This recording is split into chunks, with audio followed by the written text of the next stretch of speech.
కస్తూరి శంకర్ అనే ఈ పేరు కంటే ఇంటింటి గృహలక్ష్మి సీరియల్ నటి తులసి అంటే ఇట్టే గుర్తుపట్టేస్తారు. ఈ తరం వారికి ఆమె మదర్ క్యారెక్టర్స్ చేసే ఆమెగా తెలుసు. కానీ ముందు తరాల వారికి ఈమె స్టార్ హీరోయిన్ గా పరిచయం.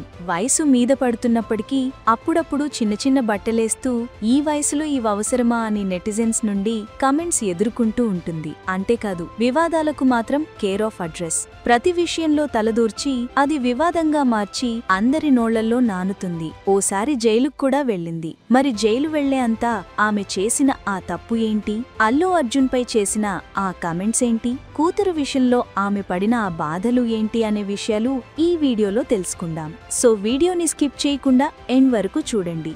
కస్తూరి శంకర్కు ఒకప్పుడు తెలుగు ఇండస్ట్రీలో చాలా క్రేజ్ ఉండేది. అయితే వయసు మీద పడడంతో సీరియల్స్లోకి అడుగుపెట్టి అప్పుడప్పుడు ఇంటర్వ్యూస్లో పాల్గొంటూ తన గురించి చాలా విషయాలు చెప్పుకొస్తూ ఉంటుంది. అయితే తాజాగా ఆమె కిసిక్ టాక్స్ విత్ వర్ష షోలో పాల్గొని కొన్ని విషయాలు చెప్పుకొచ్చింది. ఇక రాగానే వర్ష కస్తూరి మీద తెగ బిస్కెట్లు వేసింది. కానీ కస్తూరి తిరిగి వర్షకు కౌంటర్ వేస్తూ మాట్లాడింది. ఈ క్రమంలో వర్ష అడిగిన వాటికి సమాధానం ఇచ్చింది కస్తూరి. అలా తను జైల్లో గడిపిన విషయాన్ని చెప్పుకొచ్చింది. సినిమాల్లో జైలు వేరు, రియల్ లైఫ్ లో జైలు వేరు. నేను తెలుగు వాళ్లని ప్రేమించి ఇక్కడ ఉన్నాను, కానీ తెలుగు వాళ్ల గురించి తప్పుగా మాట్లాడాను అని కేసు పెట్టారు అని అన్నది. ఇంతకు ఏం జరిగిందంటే గత ఏడాది కస్తూరి తమిళనాడులోని బ్రాహ్మణులకు ఎదురవుతున్న వేధింపులను వ్యతిరేకిస్తూ జరిగిన సభలో పాల్గొంది. దీంతో ఆమె అక్కడి తెలుగు ప్రజలను ఉద్దేశిస్తూ కొన్ని కమెంట్స్ చేసింది.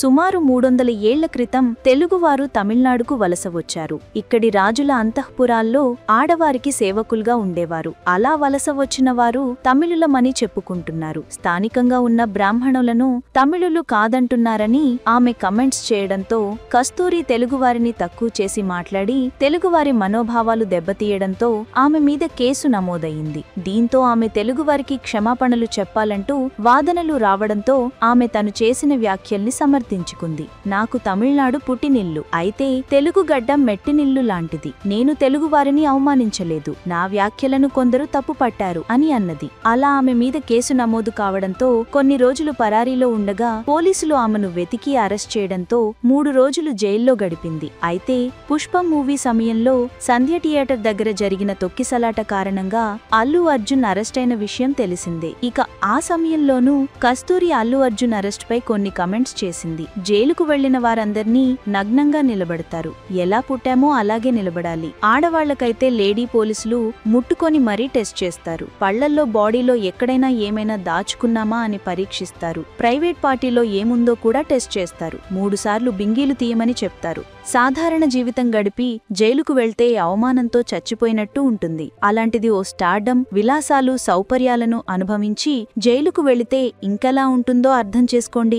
నేను జైలుకు వెళ్లినప్పుడు నాకు బట్టలన్నీ తీసేయమని చెప్పగానే షాక్ అయ్యాను. నేను 3 సార్లు అడిగాను. సెలబ్రిటీని కాబట్టి గట్టిగా ఆర్డర్ వేయకుండా అవును మేడం అర్థం చేసుకోండి అంటూ నెమ్మదిగా చెప్పారు. గౌరవంతోనే ట్రీట్ చేశారు. కానీ చేయక తప్పదు. అల్లు అర్జున్ అరెస్ట్ అయినప్పుడు కూడా బెయిల్ వస్తుంది, జైలు దాకా వెళ్లరు అని అనుకున్నాను. జైలుకు వెళ్లిన తర్వాత నాకు జరిగిందంతా గుర్తుకొచ్చింది. జైలుకు వెళితే జైలు రికార్డ్స్ లో ఎక్కించి ఉంటారు, ఫోటో తీసి ఉంటారు, ఆయనకి ఓ నెంబర్ ఇచ్చి ఉంటారు, ఇలా నగ్నంగా నిలబెట్టి పరీక్షించి ఉంటారు. నాకు ఎంత జరిగింది, తప్పు చేశానా లేదా అనేది తర్వాత. జైలు రికార్డ్స్ లో నా పేరు ఎక్కింది. మర్డర్ చేసిన వాడికి, గంజాయి అమ్మిన వాడికి ఉంది. అలాంటి వాళ్లతోనే నేను క్వారంటైన్ బిల్డింగ్ కి వెళ్లాను. జైలులో బెడ్ ఇవ్వరు. రిమాండ్ ఖైదీలకు ఇలాంటి సౌకర్యాలుండవు. అల్లు అర్జున్ కూడా రిమాండ్ ఖైదీయే కాబట్టి నేల మీదే పడుకోవాలి. కప్పుకోవడానికి ఒక దుప్పటి, కింద వేసుకోవడానికి ఒక దుప్పటి ఇస్తారంతే. సెలబ్రిటీలు కాబట్టి కొత్త దుప్పటి ఇస్తారంతే. అరెస్ట్ కాగానే ఆసుపత్రికి వెళ్లి హెల్త్ చెకప్లు చేస్తారు. దాని తర్వాత జైలుకు తీసుకెళ్తారు. అరెస్ట్ అయిన తర్వాత అన్ని రకాల ఫార్మాలిటీస్ పూర్తి చేసిన తర్వాత జైలులో ఒంటరిగా ఉన్నాను. ఏవేవో ఆలోచనలు, నిద్ర పట్టదు, టైం ఎంతవుతుందో కూడా తెలియదు. అక్కడ వార్డన్ని టైం అడుగుతూ కూర్చున్నాను. ఆ రాత్రి తర్వాత ధైర్యంగా ఉన్నాను. మిగిలిన వారితో కలిసి మాట్లాడాక చాలా ధైర్యంగా ఉన్నాను అంటూ చెప్పుకొచ్చింది కస్తూరి. ఆ విధంగా ఆమె అల్లు అర్జున్ అరెస్టు గురించి కమెంట్స్ చేయడంతో ఆయన ఫ్యాన్స్ ఈమెపై కాస్త ఫైర్ అయ్యారు. అలా ఏదొక విషయంలో కస్తూరి తలదూర్చి వివాదంలో ఇరుక్కుంటుంది. ఇక ఈమె బ్యాక్గ్రౌండ్ విషయానికి వస్తే ఈమె 1976 జూన్ 15న శంకర్ సుమతి అనే దంపతులకు బ్రాహ్మణ కుటుంబంలో జన్మించింది. ఇక కస్తూరి మదర్ లాయర్ కాగా తండ్రి ఇంజనీర్. కస్తూరికి ఒక తమ్ముడు కూడా ఉండగా అతను ఒక సాఫ్ట్వేర్ కంపెనీని స్థాపించి ప్రఖ్యాత WHO లాంటి సంస్థలకు కూడా తన సేవలందిస్తున్నాడు. ఇక కస్తూరి స్టడీస్ విషయానికి వస్తే ఈమె తన స్కూలింగ్ ని చెన్నైలో కంప్లీట్ చేసింది. ఆ తర్వాత యతిరాజ్ కాలేజ్ ఆఫ్ ఉమెన్ లో డిగ్రీ చేసింది. అయితే కస్తూరి చిన్నప్పటి నుండి బాగా యాక్టివ్ గా ఉండేది. స్కూల్లో జరిగే ప్రోగ్రామ్స్ లో కూడా డాన్సులు చేసి ఎన్నో బహుమతులు అందుకుంది. అంతేకాదు స్టేట్ లెవెల్ హాకీ ఛాంపియన్ గా కూడా నిలిచింది కస్తూరి. అయితే కస్తూరికి యాక్టింగ్ అంటే బాగా ఇష్టం ఉండేది. ఇదే విషయం ఇంట్లో వాళ్లకు చెప్పితే వాళ్లు మొదట ఒప్పుకోలేదు. బాగా చదువుకోమని అన్నారు. కానీ కస్తూరి తనకు యాక్టింగ్ మీద ఇంట్రెస్ట్ ఉంది అని చెప్పి బ్రతిమాలడంతో అందుకు వాళ్లు ఒప్పుకోవడంతో మొదట మోడలింగ్ రంగంలోకి వెళ్లాలని అనుకుంది. అలా చిన్న వయసులోనే మోడలింగ్ రంగంలోకి అడుగుపెట్టింది. అలా మోడలింగ్ రంగంలో రాణించిన కస్తూరి 1991 మే 10న రిలీజ్ అయిన ఆతమున్ కోయిలే అనే తమిళ్ సినిమాతో తన కెరియర్ స్టార్ట్ చేసింది. ఆ వెంటనే తెలుగు, తమిళ్, కన్నడ, మలయాళంలో వరుసగా నటించి మంచి నటిగా గుర్తింపు తెచ్చుకుంది. ఇక తెలుగులో నందమూరి బాలకృష్ణ హీరోగా వచ్చిన నిప్పురవ్వ సినిమాలో బాలకృష్ణ చెల్లెలుగా నటించి ఈ సినిమా తనకు మంచి పేరు తెచ్చింది. ఆ తర్వాత 1995లో వచ్చిన అక్కినేని నాగేశ్వరరావు నటించిన గాడ్ ఫాదర్ సినిమాలోనూ మంచి గుర్తింపు తెచ్చుకుంది. ఇక 1996లో వచ్చిన భారతీయుడు మూవీ బ్లాక్ బస్టర్ హిట్ అవ్వడంతో అందులో నటించిన కస్తూరికి కూడా బాగా క్రేజ్ వచ్చింది. ఈ సినిమాలో పచ్చని చిలుకలు తోడుంటే పాటలో కస్తూరి యాక్టింగ్ చాలా బావుంటుంది. తర్వాత 1997లో వచ్చిన అన్నమయ్య సినిమాలో అన్నమయ్య మరదలు పాటల్లో నటించి ఏలే ఏలే మరదలా పాటలో ఎంతో ఆకర్షణీయంగా నర్తించి అందర్నీ ఫిదా చేసింది కస్తూరి. ఇక కస్తూరి డాక్టర్ రవికుమార్ అనే వ్యక్తిని 2000 సంవత్సరంలో పెళ్లి చేసుకొని పెళ్లి తర్వాత సినిమాలకు దూరమై అమెరికాలో సెటిల్ అయింది. తర్వాత వీరికి ఒక కూతురు జన్మించారు. అయితే కూతురు బ్లడ్ క్యాన్సర్ తో బాధపడుతుండగా ఆ సమయంలో తను చాలా బాధపడింది. ఆ విషయాన్ని గతంలో ఒక షోలో కూడా పంచుకుంది కస్తూరి. నా జీవితంలో చావును 3 సార్లు చూశాను. మొదటిసారి నా తల్లి, రెండోసారి నా తండ్రి విషయంలో చావును చూశాను. నా తల్లిదండ్రులను నా కళ్ల ముందే పోగొట్టుకున్నాను. ఆ తర్వాత నా కూతురు కళ్లలో అలాంటి చావును చూశాను. 3 సంవత్సరాలు హాస్పిటల్ బెడ్ పై ఉన్న నా కూతురు పక్కనే ఉన్నాను. ఒక తపస్సులాగా నా కూతురు పక్కనే ఉన్నాను.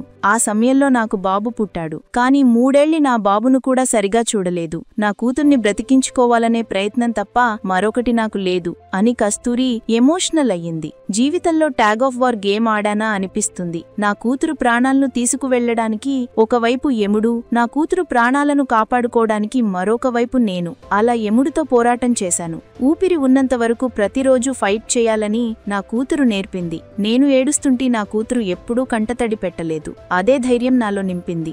ఏ రోజుకు ఆ రోజుకు ప్రాణాలు పోతాయనే పరిస్థితి ఉండేది. ఆ సమయంలో నేను పడిన టెన్షన్ మాటల్లో చెప్పలేను అని కస్తూరి చెప్పుకొచ్చింది. ఇక కూతురి ఆరోగ్యం సెట్ అయ్యాక మళ్లీ ఇండస్ట్రీకి రీ ఎంట్రీ ఇచ్చింది కస్తూరి. అలా మూవీస్ తో పాటు బుల్లితెరపై కూడా అడుగుపెట్టింది. అలా 2019లో తమిళ్ బిగ్ బాస్ షోలో వైల్డ్ కార్డ్ ద్వారా ఎంట్రీ ఇచ్చి తన ఆట తీరుతో అందర్నీ ఆకట్టుకుంది. తర్వాత క్విజ్ ప్రోగ్రామ్స్ కి యాంకర్ గా కూడా చేసింది. అయితే కొన్ని మ్యాగజైన్స్ లో ప్రత్యేకించి టైమ్స్ ఆఫ్ ఇండియాలో ప్రెజెంట్ పాయింట్స్ పై కాలమ్స్ రాసే అలవాటు ఉన్న కస్తూరి తన ఎక్స్ అకౌంట్ ద్వారా కూడా ఎప్పటికప్పుడు జరిగే విషయాలపై స్పందిస్తూ ఉంటుంది. అయితే 2017లో రజనీకాంత్ రాజకీయాల్లోకి వస్తే నిలబడగలరా అనే అంశంపై మాట్లాడి ఆయన అభిమానుల ఆగ్రహానికి గురయింది కస్తూరి. ఇక కాస్టింగ్ కౌచ్ కి సంబంధించి సాగిన మీటూ ఉద్యమాన్ని ఎంతగానో సపోర్ట్ చేసింది. దాని తర్వాత తెలుగు బుల్లితెరపై ఇంటింటి గృహలక్ష్మి సీరియల్లో తులసి పాత్రలో చేసి తెలుగు ప్రేక్షకుల్ని తన అభిమానులుగా మార్చుకుంది. ఇక ఈమె అందరి ఆడవాళ్లాగా సాఫ్ట్ గా ఏం జరుగుతున్నా మనకెందుకులే అని పట్టించుకోకుండా వదిలేసే రకం కాదు. తప్పు జరిగితే తప్పకుండా వెంటనే ప్రశ్నిస్తుంది. అలాగే సొసైటీకి ఏమైనా చెయ్యాలనే ఉద్దేశంతో ఒక ట్రస్ట్ ను కూడా ప్రారంభించి చిన్న పిల్లలకి నాణ్యమైన విద్య, వైద్యం అందించడంలో కృషి చేస్తోంది. ఇక తనకు స్టడీస్ మీద ఉన్న ఇంట్రెస్ట్ తో లా డిగ్రీ కూడా కంప్లీట్ చేసింది. ఇక సోషల్ మీడియాలో యాక్టివ్ గా ఉంటూ సమాజంలో జరిగే వాటిపై స్పందిస్తూ ఉంటుంది. చూశారు కదా ఫ్రెండ్స్, మరి కస్తూరి గురించి మీ అభిప్రాయం ఏంటి అనేది కమెంట్స్ రూపంలో తెలపండి. అలాగే మరిన్ని ఇంట్రెస్టింగ్ వీడియోస్ కోసం మా ఛానల్ ను సబ్స్క్రైబ్ చేసుకోండి.